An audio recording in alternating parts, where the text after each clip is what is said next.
नमस्कार, स्वागत है आप सभी का आवाज़ इंडिया टीवी के मित्ता संवाद इस कार्यक्रम में। मित्ता संवाद में हम कई बार बातें करते हैं आंदोलनों से जुड़ी हुई, एक क्रांति से जुड़ी हुई। बुद्ध धम्म भी एक क्रांति से भरा हुआ धम्म है। ये रूढ़ी परंपराओं को तोड़कर मानव को जीने का तरीका सिखाता है। हमारे साथ आज भंते सुनीति हैं, जिनसे हमने पिछली बार पंचशील को लेकर चर्चा की थी। आज धम्म के बारे में और भी हम उनसे कुछ जानना चाहेंगे। वंदामी भंते। भंते जी, पिछली बार आपसे हमने पंचशील क्या होता है, किस तरह से उसे जीवन में उतारना चाहिए, बुद्ध के काल में कैसा था और आज क्या ज़रूरत है, उस तरह से हमने बात की थी। तो पहला ही प्रश्न ये है कि चार आर्य सत्य क्या होता है? क्यों बुद्ध ने चार आर्य सत्य खोजे?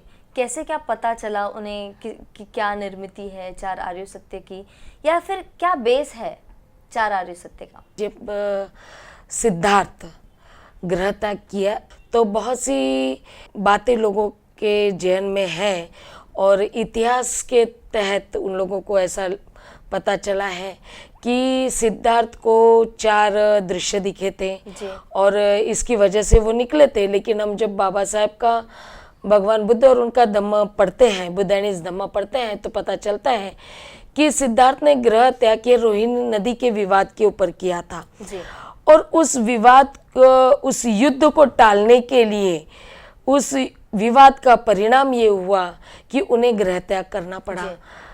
और ग्रह त्याग करने के बाद में जब वे बाहर निकले तो उनके मन में ये सवाल हमेशा बना रहा कि ये इस तरह के वर्ग संघर्ष या युद्ध या एक इंसान का दूसरे इंसान से द्वेष, ये लड़ाई झगड़े ये क्यों होते हैं जी? यानी जो परिस्थितियां उन्होंने देखी थी, जो जातक कथा में जो हम कहानी बचपन में सुनते आए हैं बचपन से कि जो चार दृश्य दिखे थे, तो उसी से रिलेटेड भी है ये चीजें। इसको हम इस तरह से कह सकते हैं कि वो जो उन्होंने चार दृश्य देखे थे वो उन्होंने अपने जीवन में तो कई बार देखे होंगे।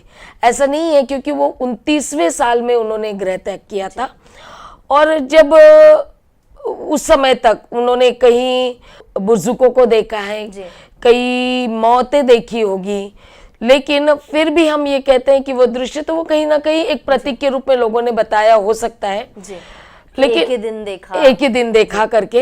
लेकिन एक्चुअल में एक ही दिन देखा को अगर हम सिद्ध करना चाहते हैं तो हम ये कह सकते हैं कि सिद्धार्थ जब बुद्धत्व प्राप्त करने के लिए ध्यानस्थ बैठे तो उन्होंने अपने चित्त में पूरा बचपन से लेकर उस दिन जब तक वो बैठे तब तक का पूरा दृश्य उन्होंने अपने चित्त में लाया और उस पर चिंतन किया।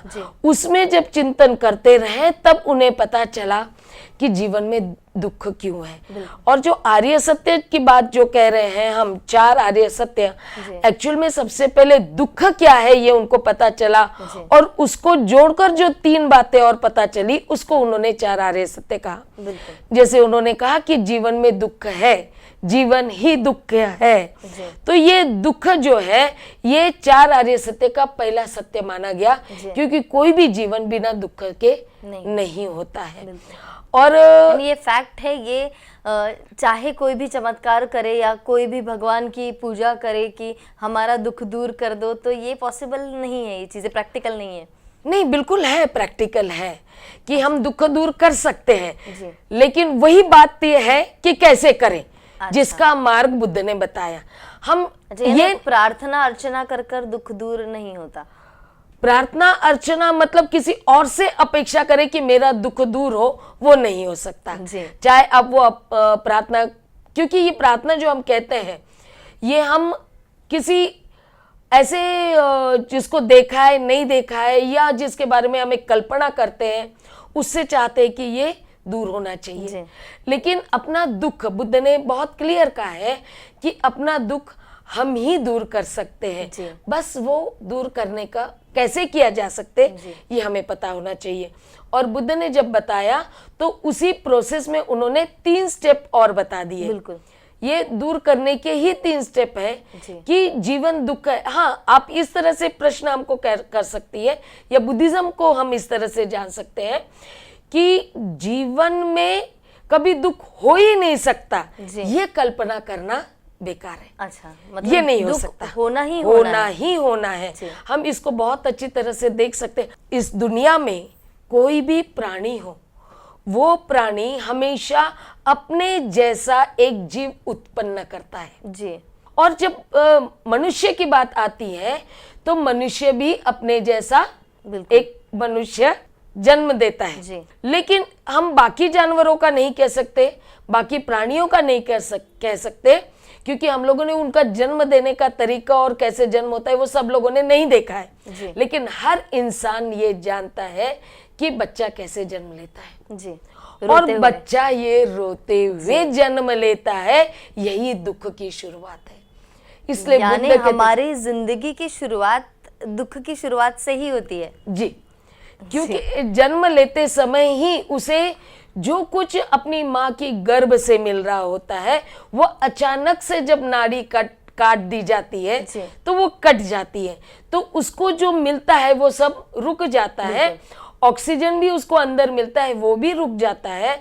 और इसीलिए ये कहते हैं, आज का साइंस कहता है, और जिन्होंने साइंस नहीं पढ़ा हो, जिसको हम कह सकते हैं कि बहुत सारी महिलाएं पहले खुद जन्म देने का कार्य किया करती थी, यानी महिलाओं को मदद करती थी जन्म देने के लिए, वो पढ़ी लिखी नहीं थी, फिर भी वो जानती है कि अगर बच्चा जन्म लेते समय नहीं रोया तो कुछ तो गड़बड़ है।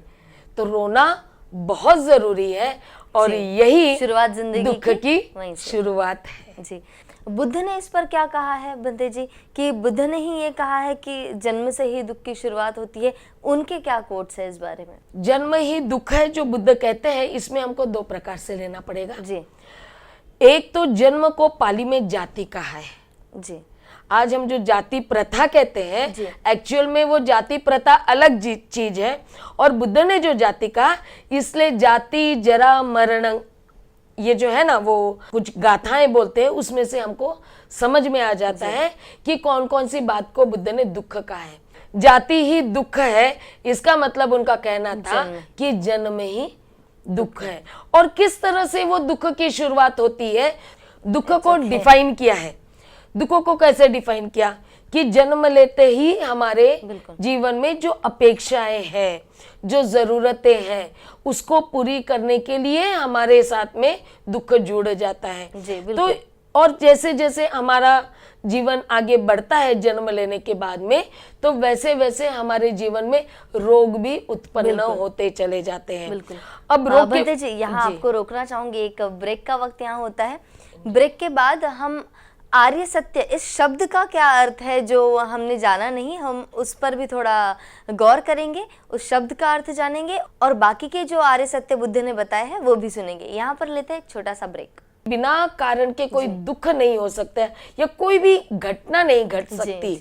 तब उन्होंने कह दिया कि कारण तो एक सत्य और है। जैसे दुख सत्य है, जीवन बिना दुख के नहीं हो सकता, वैसे ही दुख बिना कारण के नहीं हो सकता।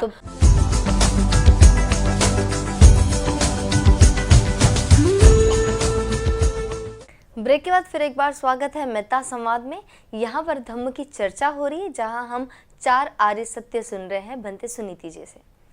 भंते जी, जैसे कि आपने बताया कि शुरुआत ही हमारी होती है दुख से, यानी जहाँ हमारा जन्म हो रहा है वही हमारी जिंदगी से दुख जुड़ ही गया है।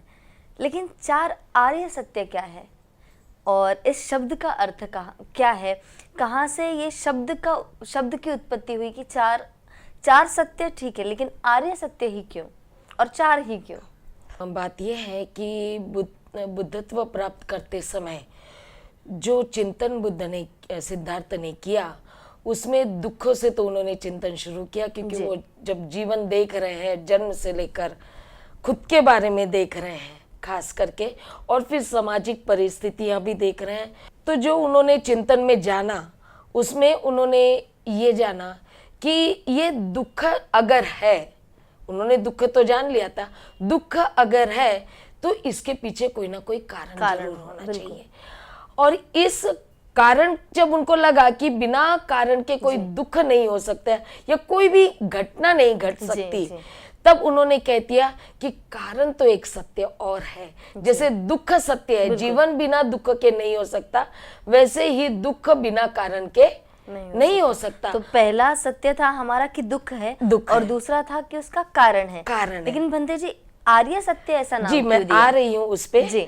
लेकिन यही बात है कि कारण है, ये जब पता चला तब उन्हें ऐसा लगा कि दुख है, उसके पीछे कुछ कारण है, और यदि हम उस कारण को ही दूर कर दिया जाए तो क्या होगा।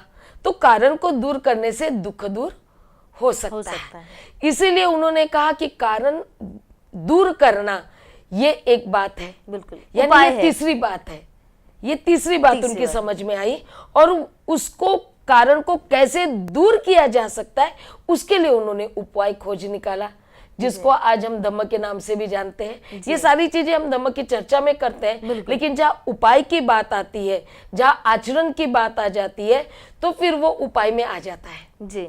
तो ये चार जब बातें पता चली तो बुद्ध को लगा कि ये चार ऐसी चीजें हैं जो निरंतर चलने वाली है जी। जब जन्म होगा, जब जीवन होगा, तो ये चारों बातें साथ में चलेगी जी। यानी ये कभी खत्म होने वाली चीज नहीं है जी। मतलब कोई भी काल हो, कोई भी समय हो जी, कोई भी परिस्थितियां हो, ये चार चीजें रहने वाली है, और इसीलिए उन्होंने कहा ये जीवन के सत्य है जी।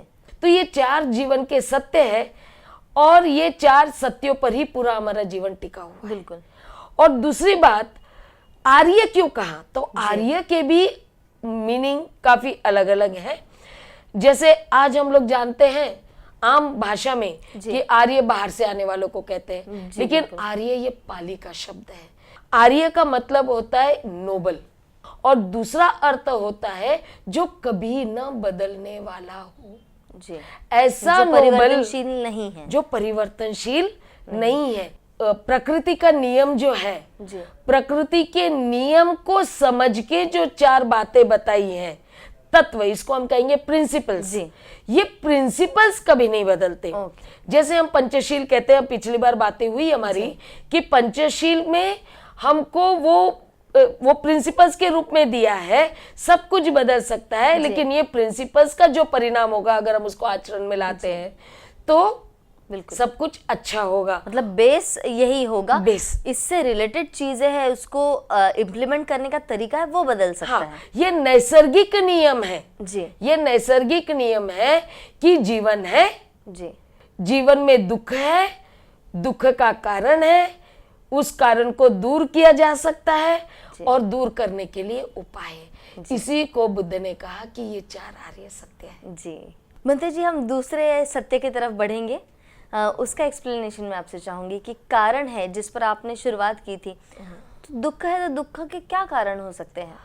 अब देखियो, जब हम दूसरी कारण पे आते हैं तो हमको दुख की बजाय हम ये कह सकते हैं कि हमको जाति के संदर्भ में सोचना पड़ेगा। जाति यानी जन्म वाला। जन्म, जाति यानी जन्म।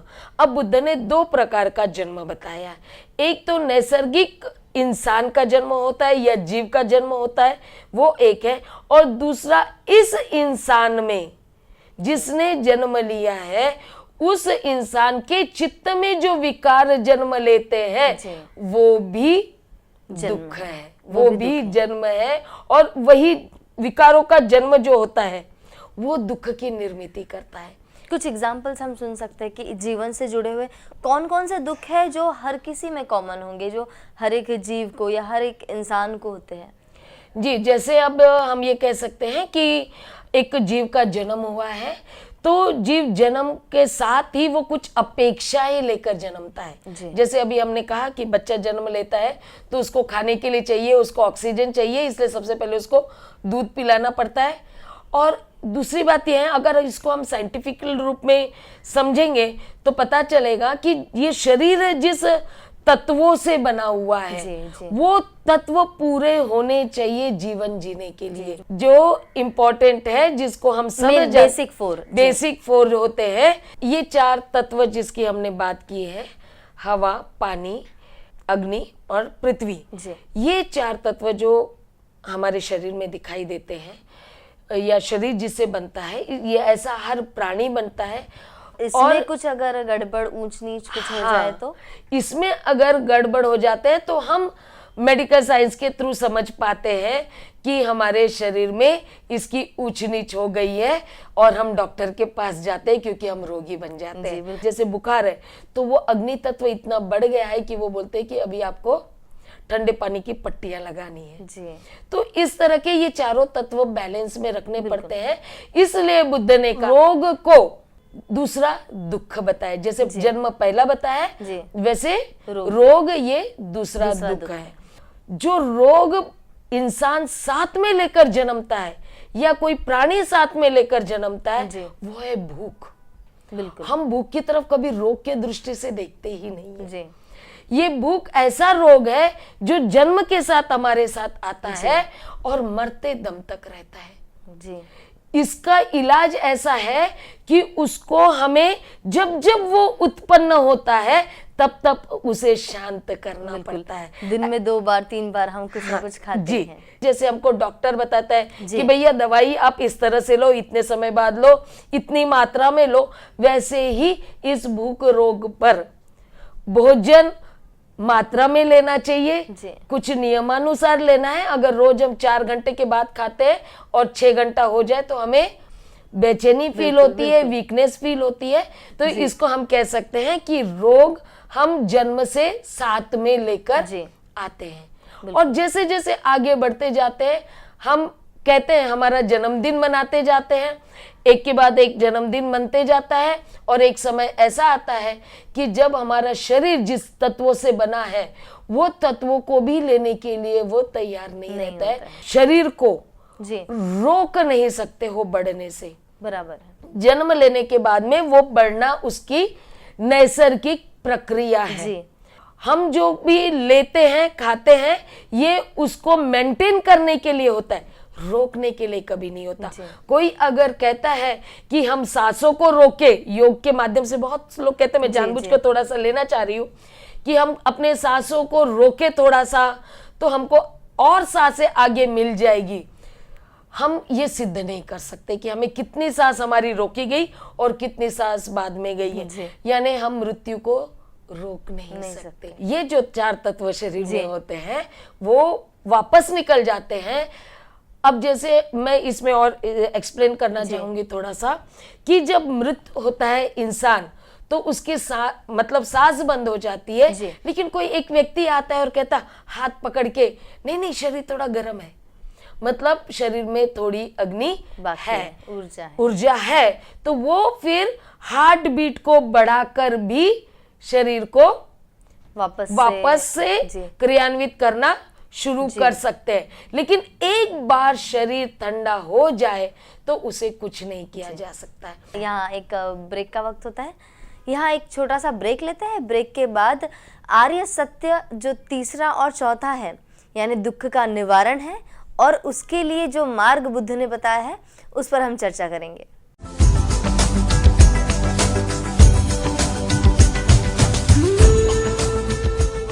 ब्रेक के बाद फिर एक बार स्वागत है आप सभी का, जहां हम 4 आर्य सत्य सुन रहे हैं भंते सुनीति जी से। भंते जी, जैसे कि आपने बताया कि दुख का कारण जो है वो जन्म से है, मृत्यु से है, भूख से है, इसके अलावा भी और क्या मुख्य कारण है दुख के? मुख्य कारण जैसे हमने अभी बताया था कि जन्म जैसे इंसान का जीव का होता है वैसे ही चित्त में जो निर्माण होता है, जो विकार निर्माण होते हैं उसी को हम और एक दुख का कारण कह सकते हैं। अपेक्षाएं आपने अपेक्षाएं तो चित्त में, अब जैसे मैं एक उदाहरण लेना चाहूंगी, हम अपेक्षा जो कहते हैं उसको हम तृष्णा के रूप में जानते हैं, पाली भाषा में तना कहते हैं। तो ये तृष्णा जो है ये कभी भी इंसान की खत्म नहीं होती है जी। तृष्णा यानी क्या? लालच जो हम करते हैं कि मुझे ये चाहिए, उसको हम अपेक्षा ही कहेंगे जी। सिंपल वे में सब समझ पाएंगे इसलिए मैं अपेक्षा कह रही हूँ। तो जो अपेक्षा होती है वो अपेक्षा 2 तरह की होती है, एक तो दूसरों से अपेक्षा होती है और एक खुद से अपेक्षा होती है। तो दूसरों से जो अपेक्षा होती है हम चाहते हैं कि वो करे जो हम चाहते हैं। जब हम धम्म समझते जी। हैं, बुद्ध के तत्व समझते हैं, तो पता चल जाता है कि जो हम दूसरों से अपेक्षा कर रहे हैं तो क्या वो पूरा करने के लिए खुद तैयार है। जी। अगर वो नहीं कर पा रहा है तो हम समझते नहीं है कि वो कर नहीं पा रहा है और अपेक्षा करते ही चले जाते हैं, करते ही चले जाते जी। हैं, तो फिर वो दुख का कारण बन बिल्कुल, जाता है। जब वो अपेक्षाएं पूरी नहीं होती है तो अपेक्षा खुद से होनी चाहिए। क्या मैं वो सपना पूरा करने लायक, मुझ में वो कैपेसिटी है? जी। अगर मैं वो कर सकता हूं तो वो सपना देखने में या वो अपेक्षा करने में कोई बुराई नहीं है। तो जैसे अब कोई सपना देखता है कि मुझे आईएएस अधिकारी बनना है, लेकिन कंसंट्रेशन नहीं है या परिस्थितियां साथ नहीं दे रही है या उस तरह की अपॉर्चुनिटी नहीं है या हमको उस तरह की फैसिलिटीज नहीं मिल पा रही है, तो गाइडेंस नहीं है, तो उस वजह से उनकी वो अपेक्षा भंग हो जाती है और वो व्यक्ति दुखी हो जाता है। तो फिर अपेक्षाओं का ठीक है, लेकिन जिसे हम तृष्णा कहते हैं, तो तृष्णा होना सही है या गलत है? तृष्णा जब अपेक्षा हद से ज्यादा हो जाती है जी, तभी वो तृष्णा का रूप ले लेती है और इसीलिए उसको दुख कहते हैं। जी। अपेक्षा जो मैं बात कर रही हूँ ये नॉर्मल लाइफ में होता है, जी, जो फुलफिल की जा सकती है। सिर्फ बात यह है कि उसके पीछे का कारण ढूंढना जरूरी है कि क्यों मेरी जो अपेक्षा है मैं पूरा नहीं कर पा रहा हूँ, या क्यों वो अपेक्षा मैं दूसरे से कर रहा हूँ वो नहीं कर पा रहे हैं। जी। ये अपेक्षा पूरी नहीं होती है तो फिर जन्म होता है क्रोध का। जी, क्रोध भी एक क्रोध होता है, चिड़चिड़ापन होता है, ये भी दुख के विकार है। बिल्कुल, सारे दुखों को हम जो कहते हैं ना, वो सारे ये विकार जो चित्त में निर्माण होते हैं और ज्यादातर लोगों की जिंदगियां बर्बाद क्रोध की वजह से। कभी कभी मायूसी भी आ जाती है, बहुत बार मायूसी आ जाती है। यस, ये भी बहुत सही है, क्योंकि मायूसी तब आ जाती है ना कि उनको लगता है कि अभी कुछ रास्ता नहीं है। जी। वो कभी सोचते ही नहीं है, ना कारण ढूंढने की कोशिश करते हैं, तो मायूसी आ जाती है। और क्रोध में भी वो ये कहते हैं कि हम सब कुछ बदल देंगे, हम कर सकते हैं, लेकिन कर नहीं पा रहे हैं, तो वो अपनी एनर्जी जो शरीर में निर्माण होती है क्रोध की वजह से, एक ताप निर्माण होता है। यहाँ पे हम कह सकते हैं, बुद्ध ने शब्द इस्तेमाल किया क्रोधाग्नि। क्रोध ये एक अग्नि है जो शरीर में ताप निर्माण करता है, टेम्परेचर निर्माण करता है, और जब भी ताप होता है तो अंदर के सेल्स जो है वो बढ़ जाते हैं। जी। इसलिए हमारे चेहरे पर वो भाव दिखाई देते हैं, जैसे चेहरा लाल हो जाना, जैसे विकराल जो बताते हैं उसमें दिखाया जाता है। जी। ये सारी जो है ये क्रोध की निशानियां हो जाती। मायूसी की हो जाती है, जैसे हम बहुत नर्वस, हमको लो फील करना, बिल्कुल भी हमारा विश्वास खो जाना, जिसकी वजह से हम खुद नहीं कर पा रहे, ये स्वविश्वास है। तो ये अलग अलग बहुत से कारण हमको दिखाई देंगे और इन कारण को खोजना ही जरूरी है। बिल्कुल। बहुत बार ऐसा हो जाता है कि इन कारणों को न खोजते हुए ये जब बढ़ते चले जाता है, तो बुद्धिज्म में ये कहा गया है, दूसरा आर्य सत्य जो कहा गया है, दुख समुदय, यानी कारणों को, वो कारण एक के ऊपर एक ऐसे थर जम जाता है। अच्छा। और इसमें बहुत इंपॉर्टेंट बात यह है कि जिसका दुख वही जानता है। जैसे डॉक्टर को ही वो भगवान का रूप मानते हैं और उनको लगता है कि डॉक्टर मुझे देखकर ही बताए कि मुझे क्या बीमारी है। ये कभी नहीं हो सकता, क्योंकि आपको जो बीमारी है वो डॉक्टर तभी बता सकता है जब वो आपको प्रश्न करेगा और आपसे उसके पीछे का कारण पूछेगा। तो जो भी दुख है और जो भी समस्या है, ये हमेशा जिसकी होती है उसी को मालूम होता है, बस वो उसको खोजने में नाकाम होता है। और इसका बंते जी तीसरे आर्य सत्य की ओर हम बढ़ना चाहेंगे। तो तीसरा आर्य सत्य यही है कि इसका निवारण है। इसका निवारण है मतलब एक बार आपको कारण मिल जाए जी, तो हम ये कह सकते हैं कि जब भी हमें कारण ढूंढना है तो ये एक तरह का हमारे दुखों का ऑपरेशन होता है। कारण को ढूंढो और उसको दूर करने के लिए, यानी जैसे एक फोड़ा है, फोड़े में पस है, तो पस को हमको निकालना है तो कितना तकलीफ होता है, बहुत तकलीफ होता है, क्योंकि जहां से वो पस निकल रहा वो बिल्कुल छोटा सा पॉइंट हो सकता है, लेकिन उसने इतना सारा पस निर्माण कर लिया कि वो पस को साफ करते करते जितना वो अफेक्टेड एरिया हो गया है, सब में दुख है, उसमें सब में दुख हो गया, उस सब में दर्द हो गया है। तो वो पॉइंट हमको ढूंढने के लिए, सब साफ करने की जरूरत पड़ती है, यही निवारण है। वो पॉइंट जो जहां से वो पस निकल रहा है उसको रोकना है। दो तरह के निवारण है, एक तो उसको पहले रोकना और दूसरा फिर से उसकी निर्मिति ना हो, इसके लिए प्रयत्न करना।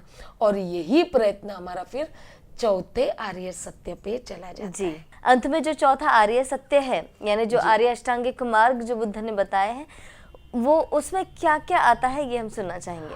फिलहाल हम वो नाम सुनना चाहेंगे। चौथे आर्य सत्य में हमें आर्य अष्टांगिक मार्ग दिया गया है और ये एक दूसरे से रिलेटेड है। जी। जिसमें पहला है सम्यक दृष्टि, सम्यक संकल्प, सम्यक वाणी, सम्यक कर्म, सम्यक आजीविका, सम्यक व्यायाम, सम्यक स्मृति और सम्यक समाधि।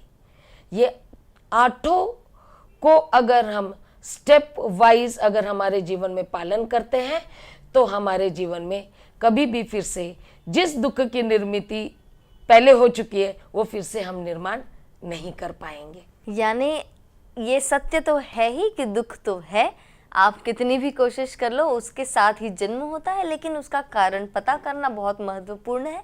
उसी के बाद उसका निवारण है, ये भी जानना चाहिए। तो ये आर्य अष्टांगिक मार्ग क्या है, इसका पालन किस तरह से करना है, इस पर हम फिर कभी और बात करेंगे। फिलहाल के लिए हम यहीं पर रुकना चाहेंगे। बंते जी, बहुत बहुत धन्यवाद। आपने हमें 4 आर्य सत्य बताए और ज़रूर हमारे जो सभी दर्शक हैं उन्होंने इसे समझा होगा और इस पर चिंतन मनन भी वो करेंगे, ऐसी हम अपेक्षाएं करते हैं। और साथ ही आवाज़ इंडिया देखते रहेंगे और ऐसे ही कई सारे महत्वपूर्ण विषयों को सुनते रहेंगे, ऐसी भी अपेक्षा करती हूँ। धन्यवाद।